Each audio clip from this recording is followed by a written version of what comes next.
نلقاكم دائما من إذاعة الشرق من باريس. كنا مع الصوت المرحومة نعيمة عبابسة وهذا الكوكتيل الذي تغنت فيه بأجمل المقاطع الجزائرية في فن الشعبي.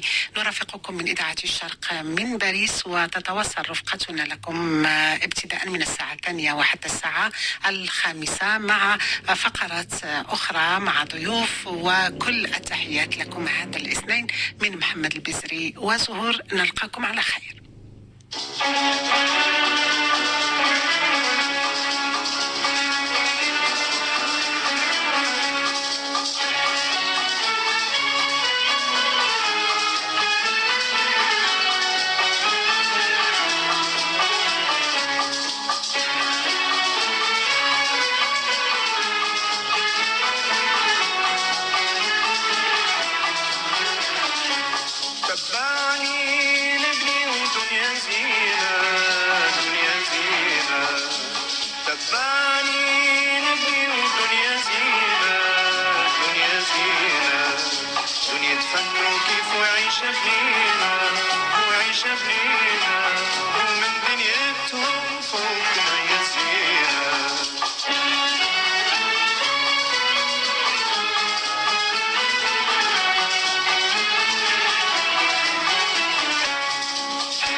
تبعني نبني ودنيا حرة في اسمها نضوى وشمس وقمرة. تبعني نبني ودنيا حرة في اسمها نضوى وشمس وقمرة. في ثراها نحيا ووردة وزهرة ونعيش في جوها المسحور. عصفورة وعصفور عيشة بنينة. تبعني نبني ودنيا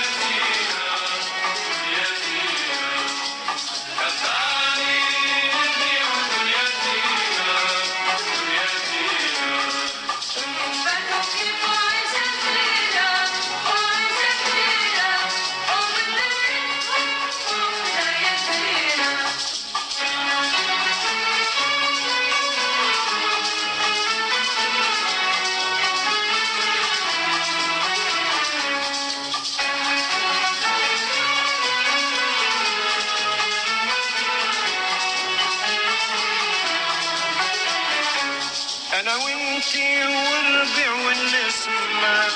أنا وإنتي والوتر والنغمة. أنا وإنتي والربيع والنسمة. أنا وإنتي والوتر والنغمة. مرة تزهق قلوبنا من كلمة ومرة تلقى دموعنا بلا حد تنزل فوق الخد وتروينا.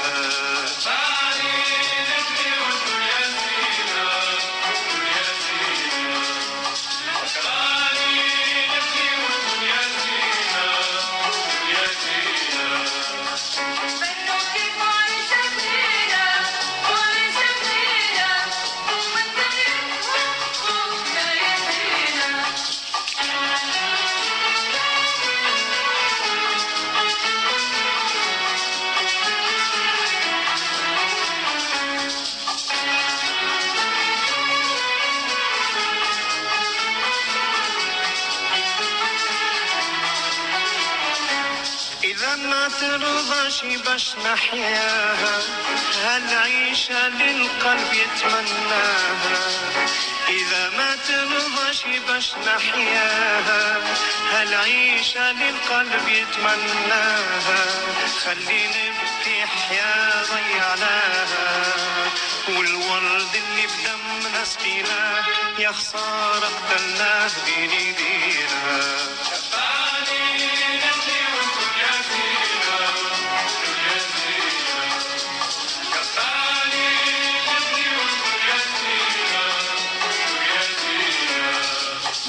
فن وكيف وعيشة بنينا وعيشة بنينا ومن دنيتهم فوقنا يزينا. يا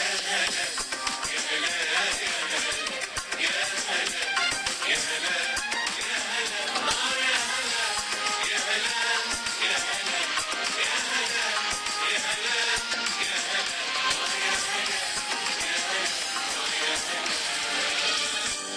يا هلا يا هلا يا هلا يا هلا يا هلا يا هلا يا هلا يا هلا راديو أوريون.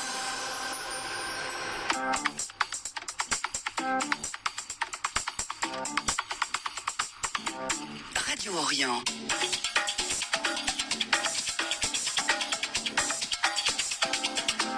إذاعة الشرق. Publicité. Ma fille, ton déjeuner d'hier, un délice. Je t'ai appris tout ça? Bah oui, maman, c'est toi qui m'as parlé des préparations Le Renard. Et depuis, ils en ont sorti des nouvelles. Ah, je savais pas. En tout cas, TMC m'ont réveillé les papilles. Oh, pain kebab, brioche, chamia et bien d'autres. Leurs préparations sont authentiques et me facilitent la vie en cuisine. Le Renard, numéro 1 de mère en fille depuis plus de 50 ans. Le Renard. Pour votre santé, bougez plus. Vous cherchez à récolter un maximum de récompenses et de bénédictions en ce mois de Ramadan? Humanapil a mis en place un système qui vous permet d'automatiser vos dons pendant les 30 jours de Ramadan. En fonction des projets pour lesquels vous souhaitez participer et du montant que vous souhaitez allouer, nous allons répartir vos dons sur tous les jours de ce mois béni. Ainsi, vous ne manquerez aucune journée sans bonnes actions. Rendez-vous sur notre site www.appelhumanitaire.com ou par téléphone au 01 42 46 36 36 01 42 46 36 36. Adresse postale 175 boulevard Anatole France 93 200 Saint-Denis. إذاعة الشرق. الحقيقة أصلا ما فيك تخبيها، فإذا واحد كان عامل عمل غلط فالحقيقة بتبين، ما في حدا يقدر يخبيها. الحقيقة لأجل لبنان. Changez d'horizon. Écoutez Radio Orient. Changez d'horizon. Retrouvez Radio Orient 24h sur 24 et 7 jours sur 7 sur Rouen, DAB+. Radio Orient, le lien entre l'Orient et l'Occident.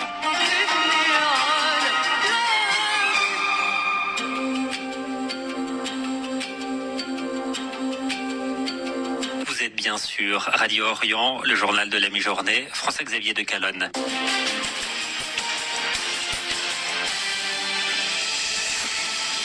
Accident de train hier en Égypte. Plusieurs wagons ont déraillé au nord du Caire. Au moins 11 personnes sont mortes et près de 100 blessés. La solidarité et la fraternité durant ce mois de Ramadan. Notre invité sera le recteur de la mosquée Ar Rama, la plus grande mosquée de Nice, Othman Aïssaoui, également président de l'Union des musulmans des Alpes-Maritimes. Le départ progressif dès le 1er mai des troupes américaines d'Afghanistan. Il sera finalisé d'ici le 11 septembre prochain. Quelles conséquences, notamment sur l'influence des talibans dans le pays? Nous écouterons Karim Bagzad, chercheur à l'Institut des relations internationales et stratégiques, fin connaisseur de l'Afghanistan.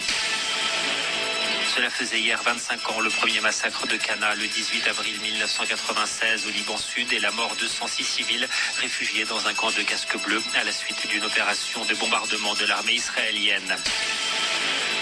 C'était samedi la journée de solidarité avec les prisonniers palestiniens. Ils sont 4500 dans les prisons israéliennes.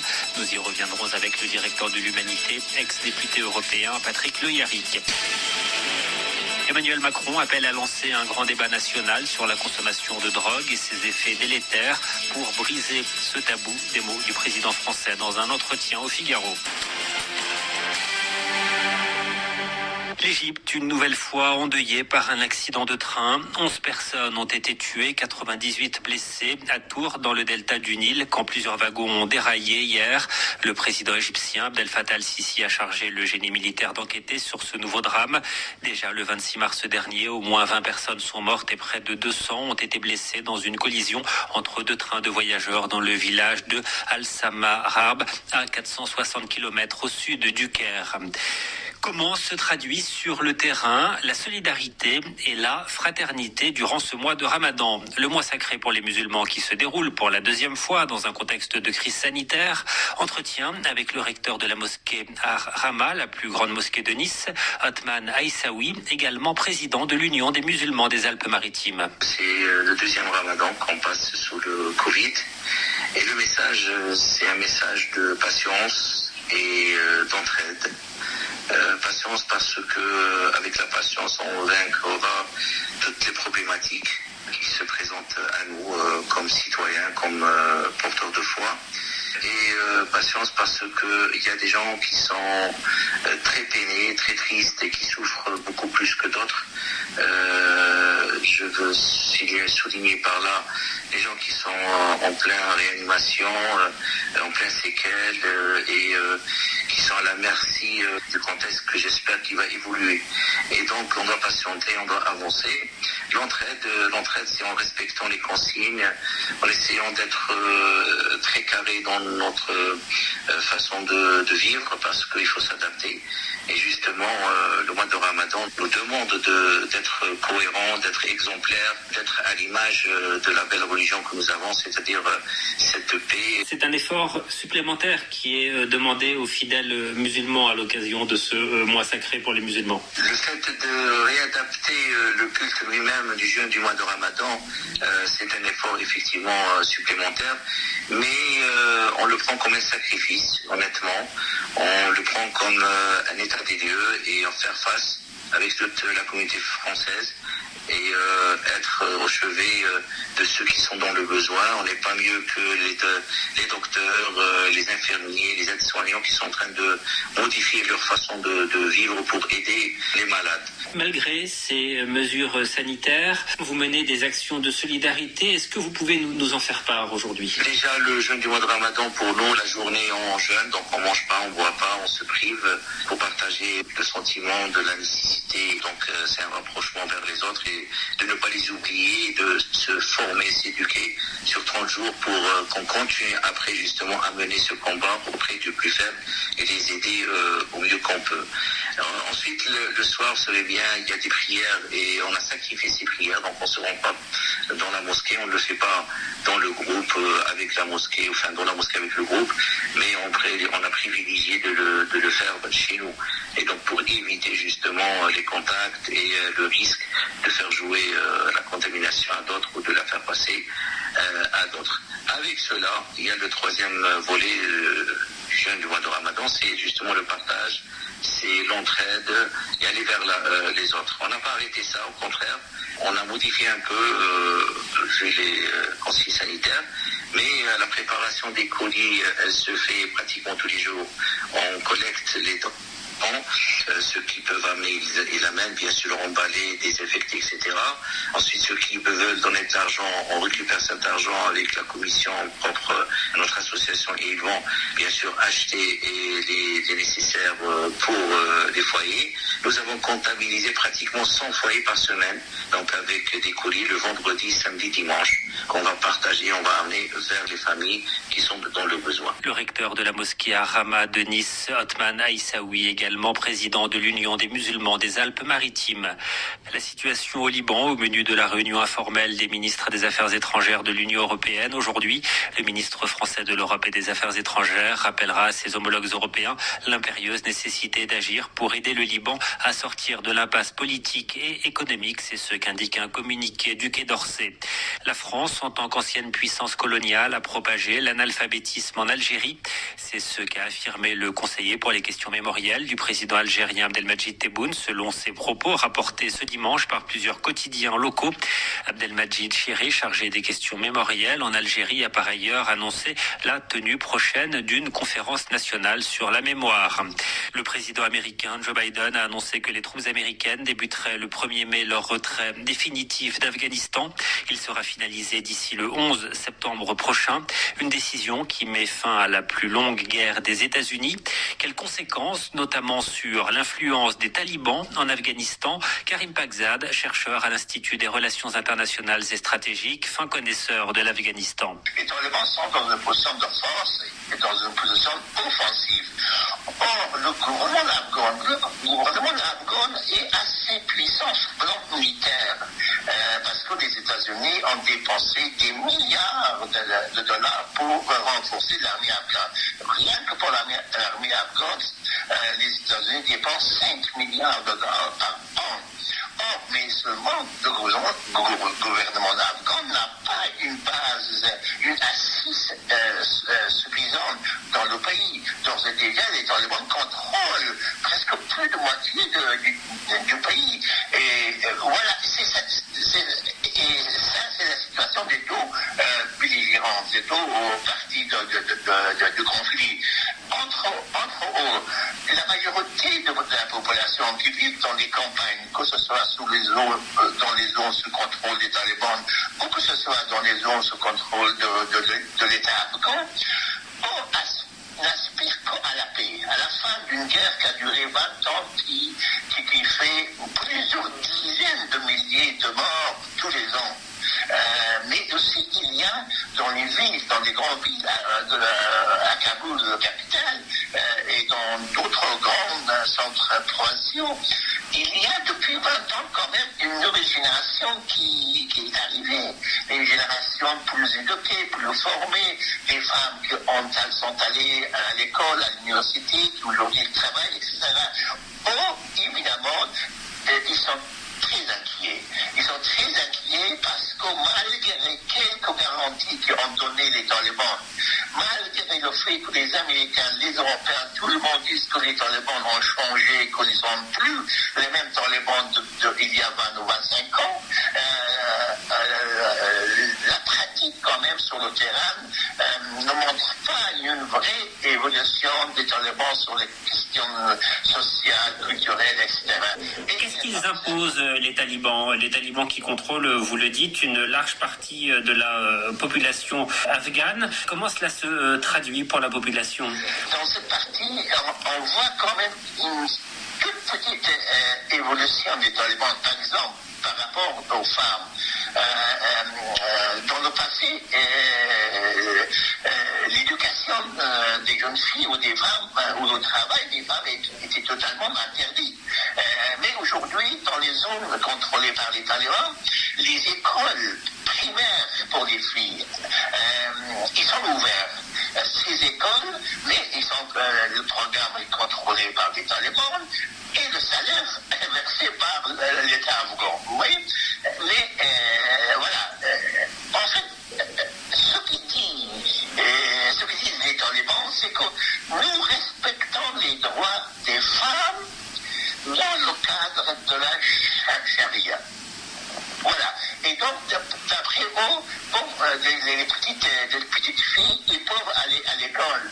Mais dès qu'ils arrivent à une classe, à un âge avancé, à ce moment-là, ils n'auront plus droit. Vous voyez?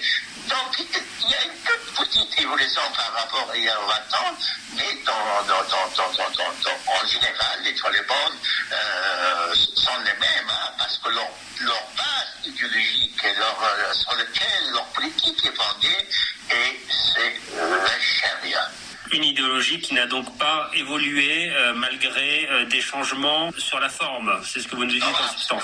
Absolument, sur leur forme également. Ils ont accepté de discuter avec les Américains. Ils ont accepté de discuter avec le gouvernement de Kaboul, mais avec des conditions très dures. Dans leur déclaration, ils laissent quelques ouvertures, comme je viens de l'expliquer, par exemple, sur les droits des femmes, sur les droits des minorités ethniques ou religieuses, mais il n'y a pas vraiment une confiance de la population des îles, hein, que ce soit des femmes, des élites afghanes, des jeunes, voilà, cette partie de la population sont très inquiètes par rapport à ce que ça va passer dans les mois ou peut-être dans les 2 ou 3 ans qui viennent. Parce que lorsque l'on vous écoute, l'on comprend que ce retrait des forces américaines et des forces de l'OTAN constitue, selon vous, une forme de victoire pour les talibans. Absolument, pour cela, il n'y a pas de doute. Hein. Moi, je crois que dans le passé, même sur votre antenne, j'ai parlé, depuis plusieurs années, depuis la fin des années 90, il était clair et net que les Américains ne pouvaient pas gagner cette guerre. Et d'ailleurs, Joe Biden, qui à l'époque était vice-président de Barack Obama, à ce moment-là, par exemple, en 2009, lorsque Barack Obama a envoyé 20 000 soldats supplémentaires dans l'espoir de mettre fin à cette guerre d'une manière victorieuse, eh bien, Joe Biden, à ce moment-là, il s'opposait à Barack Obama. Et Joe Biden était quelqu'un qui, beaucoup plus avant que Donald Trump, était en faveur de retrait des forces américaines. Et aujourd'hui, même dans son discours pour annoncer sa décision, il a souligné un élément fondamental qui inquiète les Afghans. Il a dit qu'il n'a jamais pensé que les Afghans est une nation unie et qu'ils pourraient l'être. Oui. Et donc Joe Biden, en annonçant son retrait, il est fidèle à ses convictions, à ce qu'il pensait depuis plus de 10 ans. Karim Pakzad, chercheur à l'Institut des Relations Internationales et Stratégiques. Cela faisait hier 25 ans le massacre de Cana, le 18 avril 1996 au Liban Sud. Il a causé la mort de 106 civils réfugiés dans un camp de casques bleus à la suite d'une opération de bombardement de l'armée israélienne. C'était samedi, la journée de solidarité avec les prisonniers palestiniens. Ils sont 4500 dans les prisons israéliennes. C'est en 1974 que cette date du 17 avril a été retenue par le Conseil national palestinien. Le directeur de l'Humanité, ex-député européen Patrick Le Yarrick, pour qui se battre pour la libération des prisonniers politiques palestiniens, revient à se battre pour la libération de l'ensemble du peuple palestinien. Patrick Le Yarrick. Ce qui est malheureux maintenant depuis de nombreux mois, c'est qu'on en parle de moins en moins. Or, ce sont des prisonniers politiques. Ce sont des gens qui s'opposent à l'annexion de leur territoire et à l'occupation de leurs terres par un État étranger. Et c'est pour cette raison-là qu'ils sont emprisonnés, dont des enfants qui se sont rebellés, des jeunes mineurs et des femmes, qui sont dans des conditions épouvantables.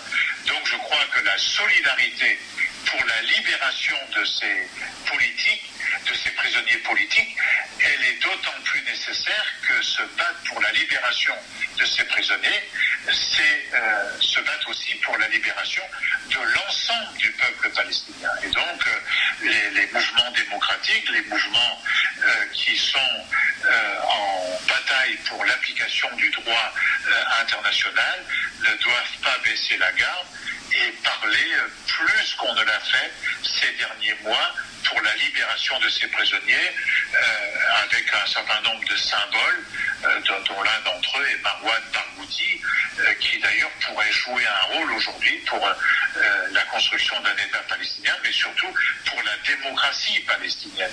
Et je pense que ce serait positif, évidemment, pour le peuple palestinien, mais aussi pour le peuple israélien, parce qu'on ne peut pas continuer ce qui est en train de se passer aujourd'hui, l'annexion, la colonisation, une politique d'apartheid qui aggrave la condition de vie des uns et des autres et qui fait de cet endroit une véritable poudrière. Vous avez été député européen, vous attendez une parole, une action plus forte de la part de l'Europe aujourd'hui? Oui, l'Union européenne, mais ceci est dépendant, et j'espère que de ce point de vue, il y aura un certain nombre de changements. Il y a un certain nombre de choses qui bougent avec l'administration nord-américaine de M. Biden aujourd'hui, mais je souhaiterais qu'il aille beaucoup plus loin, qu'il se rappelle du discours que M. Obama lui avait demandé d'aller prononcer au Caire, je crois, les derniers jours du mandat de Obama, qu'on restitue les fonds, notamment pour les réfugiés, et qu'on porte la question du fait qu'il y a des prisonniers en Israël qui sont des prisonniers politiques parce qu'ils s'opposent à la colonisation et au vol de leurs terres. Et je crois que l'Union européenne, enfin tous les pays ne le feront pas malheureusement, mais la Commission européenne, le haut représentant, M. Borrell, pourrait produire des actes aujourd'hui, en tout cas dire un certain nombre de choses qui conforteraient un rapport de force favorable à l'application du droit international. Le directeur de l'Humanité, ex-député européen Patrick Le Yarrick. Le coup d'envoi demain des États généraux de la laïcité, une annonce hier de la ministre déléguée à la citoyenneté. Objectif affiché, rassembler les citoyens autour de la laïcité à la française. Il s'agira, selon Marlène Schiappa, d'échanges de groupes de travail avec notamment une grande consultation auprès de 50 000 jeunes, essentiellement via une plateforme en ligne. Emmanuel Macron appelle à lancer un grand débat national sur la consommation de drogue et ses effets délétères pour briser ce tabou. Des mots du président français dans un entretien au Figaro. Le chef de l'État ajoute qu'il ne souhaite laisser aucun répit aux trafiquants de drogue, avec pour objectif de faire reculer la délinquance partout.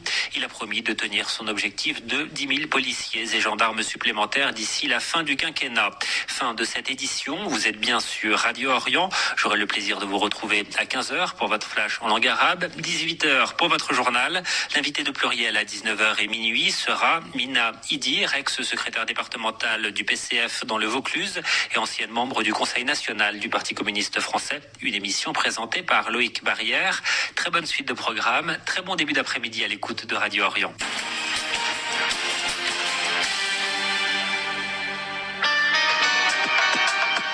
Publicité.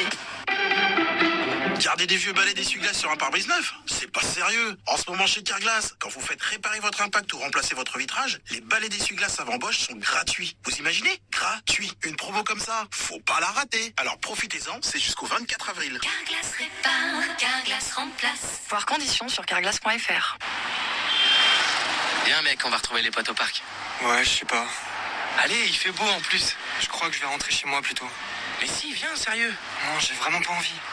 Ça va pas? Pas besoin d'avoir la Covid pour se sentir mal. Déprime, problèmes de sommeil, anxiété. Pour aller mieux, parlez-en à vos proches ou à votre médecin. Ou appelez Fil Santé Jeune au 0800 235 236. En parler, c'est déjà se soigner. Ceci est un message du ministère chargé de la Santé et de Santé publique France. Casting mascotte Feu Vert, la hyène. C'est quoi le texte? Chez Feu Vert, la révision est en moyenne 35% moins chère que chez les concessionnaires. 35% moins cher? Mais pourquoi pas gratos? Bon, ça va être compliqué de se passer du chat. Feu vert, rien ne remplace l'expert. Écart moyen constaté selon une étude réalisée par un institut indépendant. Détails sur feuvert.fr. Il y a un endroit où vous pouvez danser jusqu'au bout de la nuit sur des musiques que vous aimez. Et plus vous les aimez, plus vous pouvez les écouter. Cet endroit, il y en a partout en France.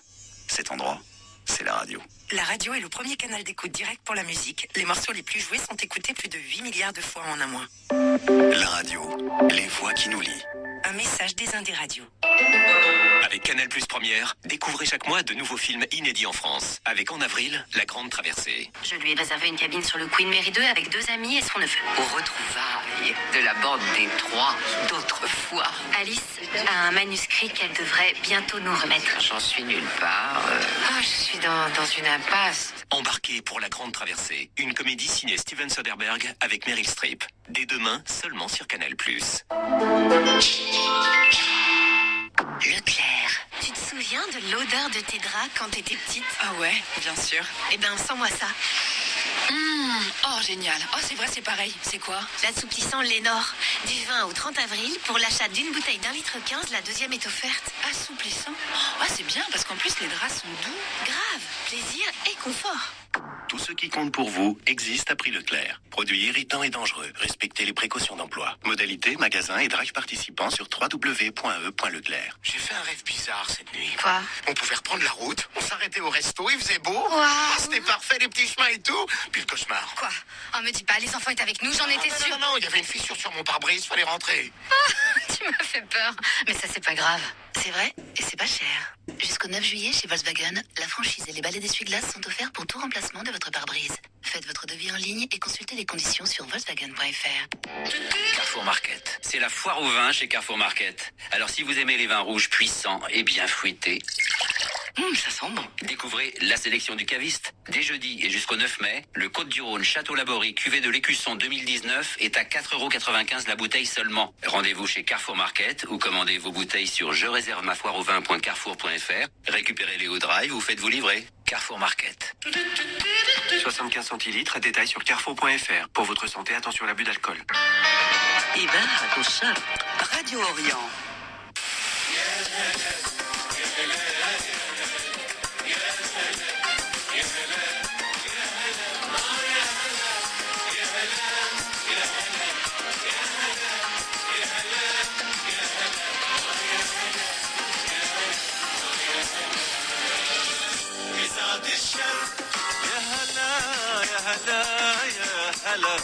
يا هلا يا هلا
يا سعتهم يا فرحهم اللي تعيش بقربهم. انت الحالة انت الغلا يا سيدي انت وسيدهم. يا سعتهم يا فرحهم اللي تعيش بقربهم. انت الحالة انت الغلا يا سيدي انت وسيدهم. احسدهم انا شوفتك واحسد عليهم طلتك. انا شوفتك واحسد عليهم طلتك. او كلمتك او همستك من قدهم من قدهم. يا فرحهم اللي تعيش بقربهم. انت الحالة انت الغلا يا سيدي انت وسيدهم.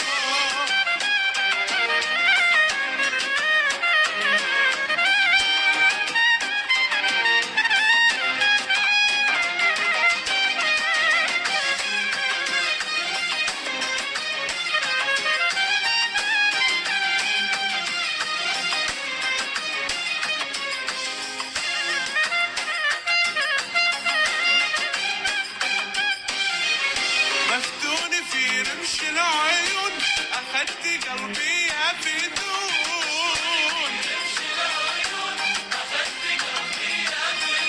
وأهل العشق فيهم جنون ولا تراني منهم. وأهل العشق فيهم جنون ولا تراني منهم.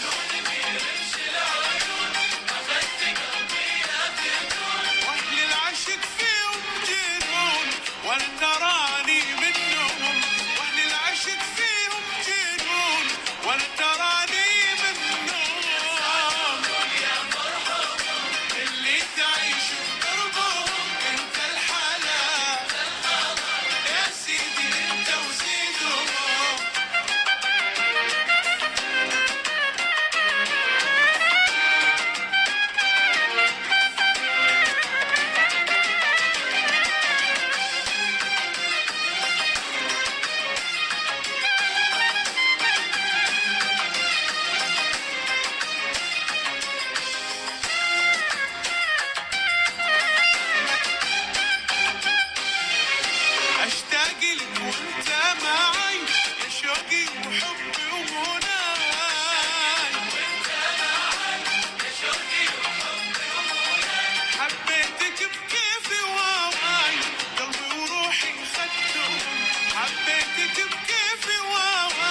ساعة على شاهد VIP في رمضان إن شاء الله.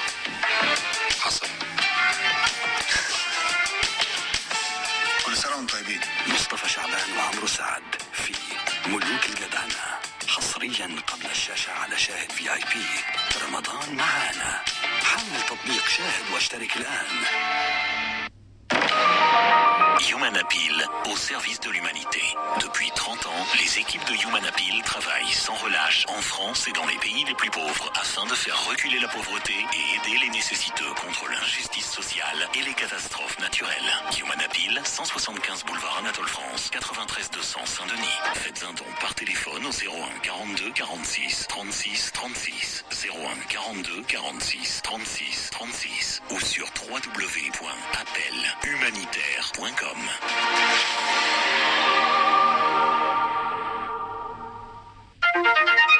إذاعة الشرق. أنا بدعي جميع الناس، جميع اللبنانيين من كل الطوائف إنه خلينا نحط إيدنا مع بعض لنبني البلد، مش نقعد واحد يبني وواحد يهدم. الحقيقة لأجل لبنان. Vous pouvez écouter Radio Orient sur Internet, www.radioorient.com.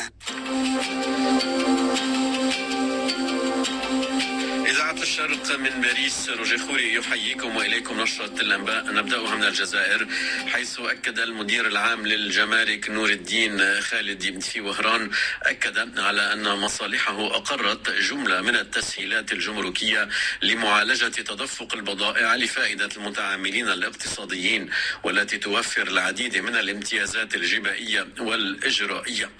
وأبرز السيد خالد في لقائه مع المتعاملين الاقتصاديين لناحية الغرب بمقر الولاية بعد اليوم الثاني من زيارة العمل والتفقد للولاية، أبرز أن إدارة الجمارك الجزائرية تعكف على وضع تسهيلات لفائدة المتعاملين الاقتصاديين من أجل ضمان توفير المواد الأولية الداعمة لإنتاج المؤسسات الجزائرية بأقل تكاليف، والرفع من تنافسية المنتجات الجزائرية في الأسواق الخارجية من جهة، وتخفيض آجال عبور البضائع في الموانئ. وصرح أن مصالحه تدعم تجسيد هذه الآليات بأطر تواصل دائمة وتفاعلية بغرض الاطلاع آنيا على المعلومة الجمركية الهادفة وترقية نظامها المعلوماتي وتجسيد برنامج رقمنة جهاز الجمارك الجزائرية، لافتا إلى أن كل هذه الإجراءات التسهيلية تواكبها آليات رقابية بتنسيق مع مختلف المصالح المختصة لحماية الاقتصاد الجزائري من كل أشكال الغش والتهريب. وأوضح المدير العام للجمارك أن الهدف من هذا اللقاء هو الوقوف على انشغالات مختلف الفاعلين في مجال التجارة الخارجية، وخاصة الآليات العملياتية لترقية تصدير المنتوجات الجزائرية من خلال مناقشة مختلف مراحل الجمركة والأحكام الجمركية والجبائية المعمول بها، وذلك بهدف إضفاء ديناميكية أكبر في التعاملات الاقتصادية فيما يخص تصدير واستيراد البضائع.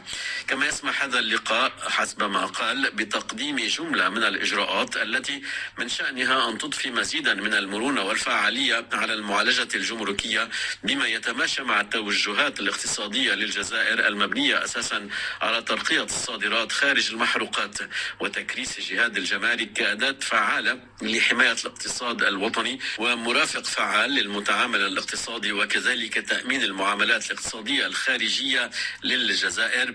وأكد خالدي أن مصالحه عبر كامل الإقليم الجمركي مجندة للإسهام الفعلي والمباشر في تجسيد التوجه الاستراتيجي الاقتصادي الجديد بمختلف أبعاده، بما في ذلك التجسيد الميداني لكل الأطر المحدثة للإجراءات الجمركية والتسهيلية والتبسيطية لمعالجة تدفق البضائع عبر مختلف مكاتب الجمارك البرية والجوية والبحرية. من جهته دعا والي وهران في تدخله خلال هذا اللقاء إلى التفكير في إيجاد حلول لإخراج الحاويات خارج الميناء لما تشكله من خطر على المنشآت الأمنية حتى يبقى الميناء منطقة عبور وليس لتخزين وتكديس الحاويات كما قال. من ناحيتهم ألح متعاملون اقتصاديون في تدخلاتهم على التسهيلات خصوصا ما يتعلق بتصدير المنتجات الجزائرية وكذلك تقليص مكوث الحاويات في الموانئ. ولدى زيارته المستودعات المخصصة للشحن بالمطار الدولي لوهران، شدد المدير العام للجمارك على أهمية تجهيز المطارات، خاصة مطارات الشحن بالأجهزة الكاشفة سكانر ومخازن التبريد، لتكون تحت تصرف المتعاملين الاقتصاديين لدعم السلسلة اللوجستيكية والعمل بكل راحة خلال مراحل عبور البضائع. من جانب آخر طالب المتحدث بتجنب تخزين المواد الخطيرة بالمطارات والسهر على وضع آليات تسيير المخاطر وضمان فعالية أكبر في معالجة تدفق البضائع. على صعيد آخر، وبالنسبة لفيروس كورونا، سجلت 156 إصابة جديدة بالفيروس و3 وفيات خلال الساعات الماضية، فيما تمثل 111 مريضا للشفاء حسب ما كشفت عنه وزارة الصحة والسكان وإصلاح المستشفيات في بيان لها. وأوضحت أن إجمالي الحالات المؤكدة في الجزائر بلغ حوالي 120 ألف حالة، فيما بلغ العدد الإجمالي للمصابين الذين تماثلوا للشفاء أكثر بقليل من 83,400 شخص، والعدد الإجمالي للوفيات في الجزائر وصل إلى 3155 وفاة. أفادت وزارة الداخلية التونسية في بلاغ وجهته إلى جميع المواطنين بأن مخالفة قرار منع تجول العربات ووسائل النقل الحضري ابتداء من 7 مساء وحتى 5 صباحا، وذلك بداية من يوم الأحد 18 من الحالي، يترتب عنها ما يلي: حجز رخصة القيادة وشهادة التسجيل لكل مخالف لمدة 7 أيام، تحرير محضر عدلي، وتمكين السائق من رخصة سياقة وقتية صالحة لمدة يوم واحد من تاريخ المخالفة، حجز العربة فعليا لمدة 7 أيام وفي صورة تكرار ارتكاب هذه المخالفة. ودعت الداخلية كافة المواطنين إلى ضرورة التقيد بهذه الإجراءات دعما للجهود المبذولة في الحد من انتشار فيروس كورونا والمحافظة على سلامة المواطنين. وكانت الهيئة الوطنية لمجابهة كورونا أعلنت يوم السبت الماضي عن جملة من الإجراءات في إطار التوقي من انتشار فيروس كورونا، من بينها منع تجول الدراجات النارية والعربات الخاصة ووسائل النقل العمومي بداية من 7 مساء وحتى 5 صباحا، مع استثناء الحالات المتأكدة والمبررة، وذلك ابتداء من يوم الأحد 18 من نيسان أفريل الحالي وحتى 30 من هذا الشهر. كما قررت الهيئة المحافظة على حظر التجول من الساعة 10 مساء وحتى 5 صباحا. وبالنسبة لعدد الإصابات في الكورونا، أفادت وزارة الصحة التونسية بأنه تم تسجيل 66 حالة وفاة جديدة، ليرتفع بذلك العدد الإجمالي للوفيات في تونس منذ ظهور الوباء إلى 9783. نذكر بأن المؤسسات الصحية في القطاعين العام والخاص تتكفل وبحسب الوزارة ب2404 مصاب بالكورونا، إضافة إلى إقامة 486 مصاب حاليا بأقسام العناية المركزة بالقطاعين، وخضوع 143 مصاب للتنفس الاصطناعي في القطاعين العام والخاص. يذكر أنه تم الشروع منذ 13 من آذار مارس الماضي في تقديم التطعيمات للتوقي من هذا الفيروس، وبلغ عدد الملقحين أكثر من 203,000 شخص، في حين فاق عدد المسجلين في منظومة إيفاكس المخصصة لهذا الغرض 1,136,000 شخص. نبقى في تونس، فقد أعلنت مصالح رئاسة الحكومة أنه تبعا للإجراءات المنبثقة عن اجتماع الهيئة الوطنية لمجابهة انتشار فيروس كورونا، تقرر ابتداء من هذا الاثنين وحتى 30 من الحالي اعتماد نظام عمل إداري بالنسبة إلى أعوان الدولة والجماعات المحلية والمؤسسات العمومية ذات الصبغة الإدارية. يتم بموجبه تطبيق فارق التوقيت بساعة واحدة بين فريقي عمل عند بداية ونهاية الحصة اليومية على النحو التالي: من يوم الاثنين وحتى يوم الخميس فريق أول من 8 صباحا وحتى 2:30 بعد الظهر، فريق ثاني من 9 صباحا وحتى 3:30 بعد الظهر. يوم الجمعة فريق أول من 7:30 صباحا وحتى 1 بعد الظهر، فريق ثاني من 8:30 صباحا وحتى 2 بعد الظهر. جاء أيضا في البلاغ الصادر الصادر عن وزارة الوظيفة العمومية أنه يتم توزيع الأعوان على فريقين وبصفة متوازنة. كما أشارت مصالح الوزارة إلى أنه يمكن لرؤساء الهيئات والمؤسسات والمنشآت العمومية اعتماد نظام العمل الإداري هذا مع مراعاة ما تقتضيه طبيعة العمل بالهيئة أو المؤسسة أو المنشأة التي يشرفون عليها، وبعد إعلام وزارة الإشراف القطاع إن وجدت. وذكرت في هذا الإطار بضرورة التزام الهياكل الإدارية بتدعيم إجراءات التوقي من انتشار فيروس كورونا وفقا لما أقرته المناشير الصادرة لهذا الغرض، إلى جانب الحرص على تقيد الأعوان والمتعاملين مع الإدارة بجميع الإجراءات الوقائية المتبعة لمجابهة الوضع الصحي الاستثنائي. أشادت المديرة العامة لصندوق النقد الدولي بالتقدم الذي حققه المغرب في مجال التلقيح، وكذلك باستراتيجيته الاستباقية للتخفيف من تداعيات الأزمة الصحية وتحقيق الإقلاع الاقتصادي كما قالت. وذكر بلاغ لوزارة الاقتصاد والمالية وإصلاح الإدارة أن المسؤولة أكدت خلال لقاء افتراضي مع محمد بن شعبون وزير الاقتصاد والمالية وإصلاح الإدارة وعبد اللطيف الجواهري والي بنك المغرب على عزم صندوق النقد الدولي والمجتمع المالي الدولي دعم الدول النامية في جهودها الرامية إلى تسريع وتيرة الإقلاع والتحول الاقتصادي وتعزيز القدرة على الصمود أمام الصدمات مستقبلا. ودعت جيورجيفا خلال هذا اللقاء الذي عقد على هامش الاجتماعات الربيعية للبنك الدولي وصندوق النقد الدولي والتي انعقدت افتراضيا من 9 وحتى 11 من نيسان أبريل الحالي، دعت المغرب إلى مواصلة برامجه الإصلاحية والاستفادة من الفرص الجديدة المتاحة خاصة في ميدان المناخ والتحول الرقمي. وبالنسبة لفيروس كورونا، أعلنت وزارة الصحة المغربية أنه تم خلال الساعات الماضية تسجيل 365 إصابة جديدة، ليصل بذلك العدد الإجمالي للإصابات بالمملكة إلى أكثر بقليل من 505,800 إصابة. بخصوص التوزيع الجغرافي للإصابات، أوضحت الوزارة أنه تم تسجيل 218 حالة بجهة الدار البيضاء اسطاط، 35 حالة بجهة الرباط سلا القنيطرة، 22 بالعيون الساقية الحمراء، 18 حالة بجهة مراكش أسفي، 16 حالة بجهة سوس ماسا، 14 حالة بجهة طنجة تطوان الحسيمة، 12 حالة بجهة بني ملال خنيفرة، 11 حالة بجهة الداخلة وادي الذهب، 6 حالات بجهة الشرق، 6 بجهة فاس مكناس، و6 بجهة درعا تفيللت.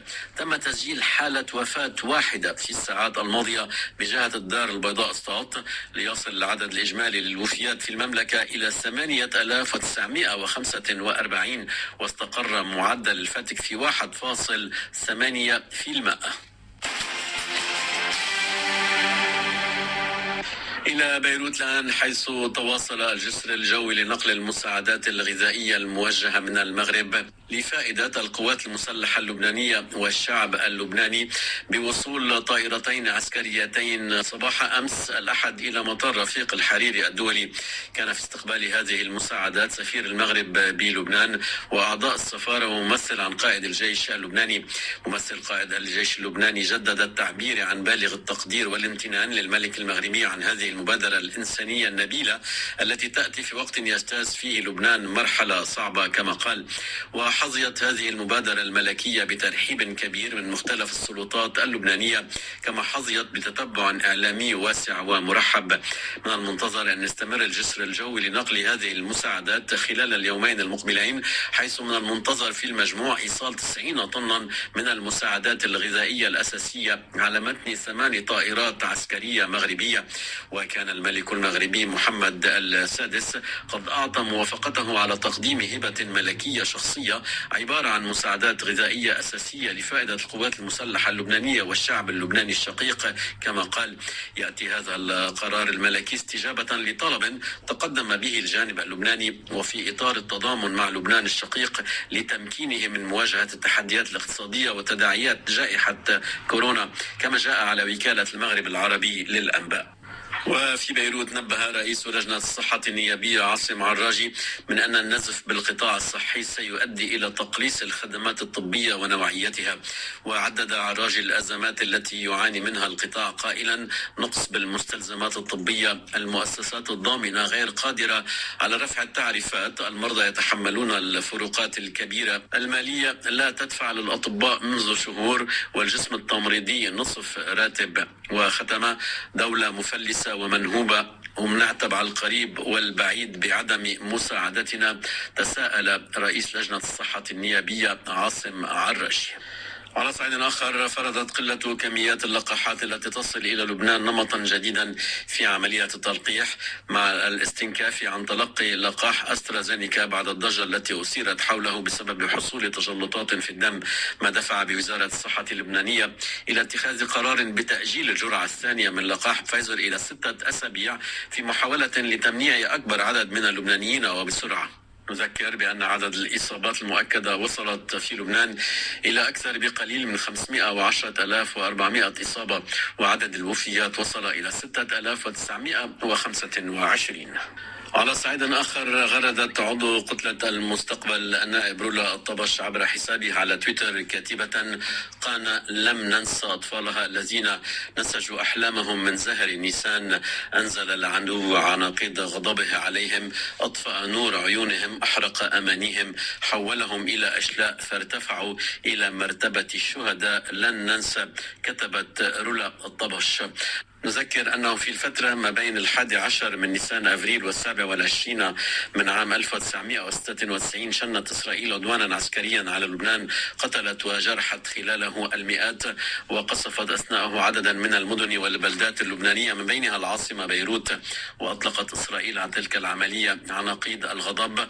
وفي يوم 18 من الشهر نفسه، ونتيجة لكثافة ودموية القصف، لجأ مئات اللبنانيين معظمهم نساء وأطفال هربا من جحيم القصف إلى مركز تابع لقوات الأمم المتحدة بقرية قانا، ظنا منهم أنها ستحميهم وأن إسرائيل ستمتنع عن ملاحقتهم وقتلهم في مركز أممي محمي بموجب القوانين والمواثيق والأعراف الدولية.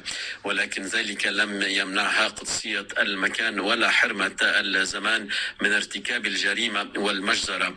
وبعد 2 بعد الظهر بقليل يوم 18 من نيسان أفريل، صوبت إسرائيل مدافعها نحو الكتيبة الفيجية التابعة للأمم المتحدة، حيث يحتمي مئات المدنيين، فقتلت منهم 106 وأصابت نحو 150 شخصا بجروح وعاهات وإصابات بدنية ونفسية متفاوتة الخطورة.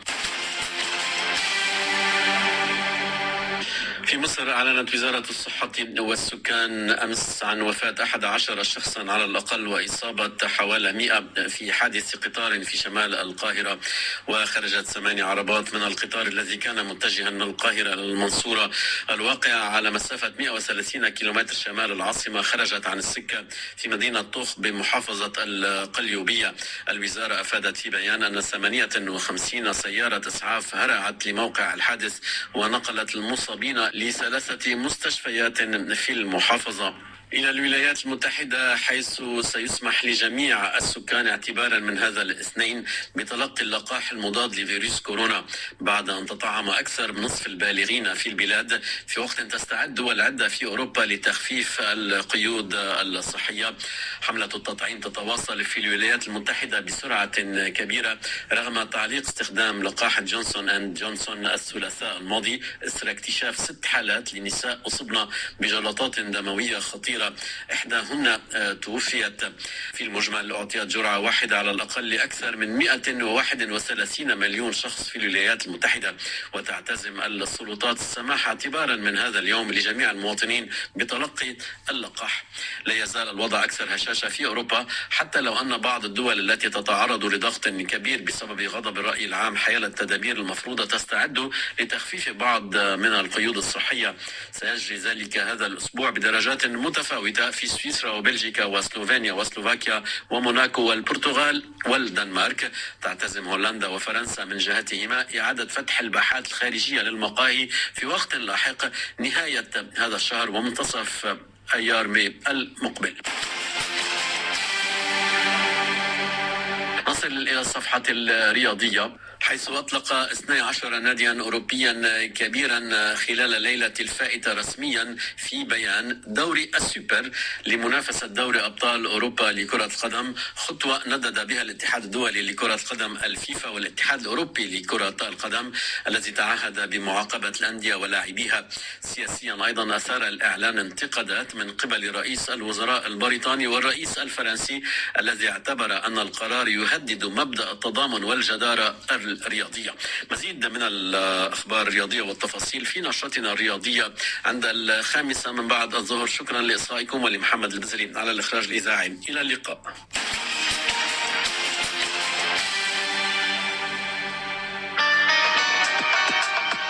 Publicité. À tous ceux qui passent leur vie à défaire les nœuds de leurs écouteurs, à ceux qui les enroulent tout bien pour pas qu'ils s'en mêlent, qui tournent la tête et paf, ça y est, encore emmêlés. Et à ceux qui pensent qu'ils le font exprès, rien que pour nous rendre fous. C'est un complot.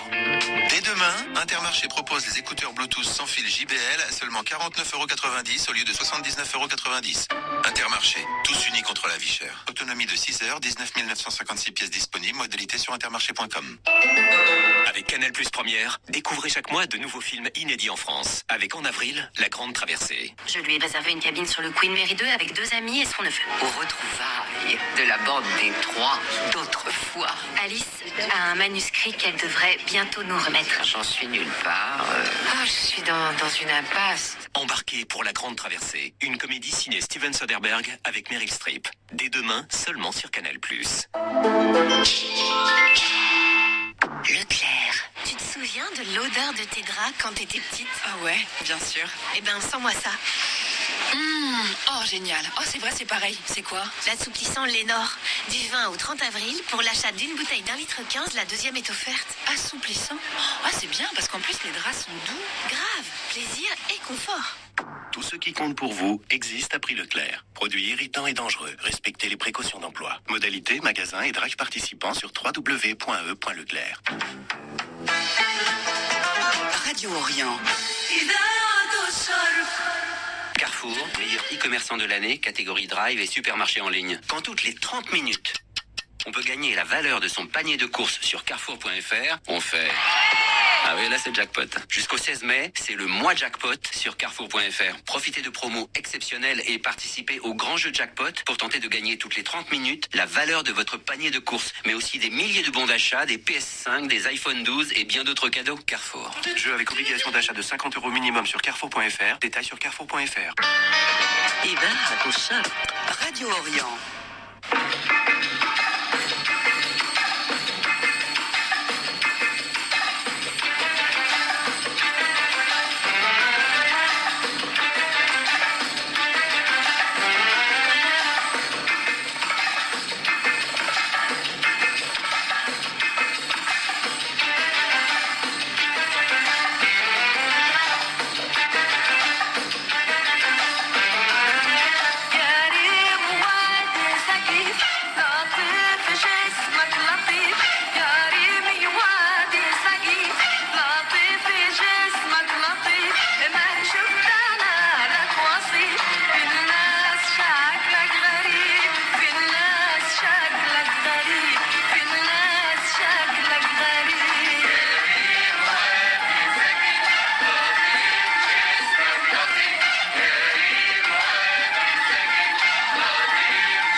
sécurité.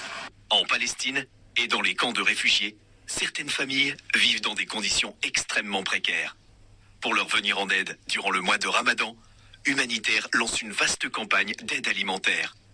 Vous aussi, participez à cette campagne et contribuez à soulager ces familles durant ce mois béni en faisant un don à Humanitaire. 37 rue de la Chapelle, 75 018 Paris. Par téléphone au 01 55 268 268 ou sur h-terre.org. Humanitaire, soyons tous solidaires. إذاعة الشرق. الحقيقة أصلا ما فيك تخبيها، فإذا واحد كان عامل عمل غلط فالحقيقة بتبين، ما في حدا يقدر يخبيها. الحقيقة لأجل لبنان. Écoutez Radio Orient sur Hotbird, 13 degrés Est, verticale, fréquence de réception 11 623 MHz.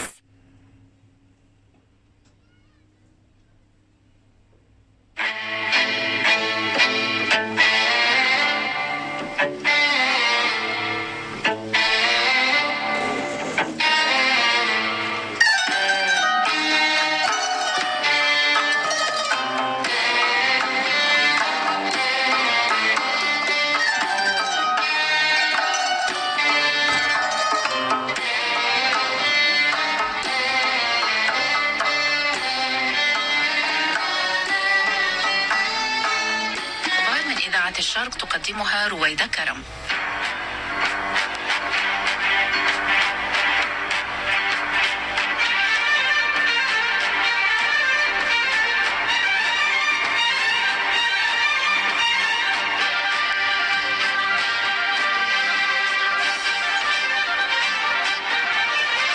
عناوين النشرة.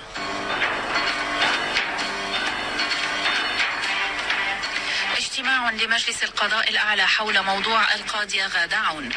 عويدات يطلب التحقيق بشأن شركة كتف. غدا تنطلق عملية التلقيح في الجامعة اللبنانية، وعراجي ينبه من احتمال تراجع الخدمات الطبية. وزير خارجية الاتحاد الأوروبي: التوتر يتصاعد مع موسكو. زيادة قياسية بعدد إصابات كورونا في الهند.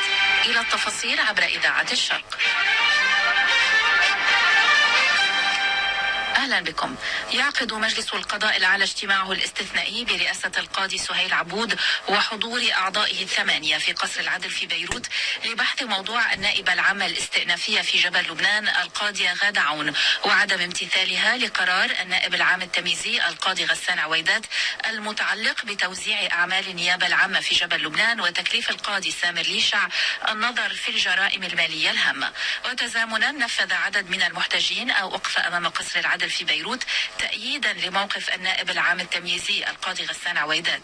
قابلهم متظاهرون متضامنون مع القاضية غادة عون في ظل انتشار لعناصر مكافحة الشغب والجيش الذي خلق حاجزا بشريا بين المجموعتين.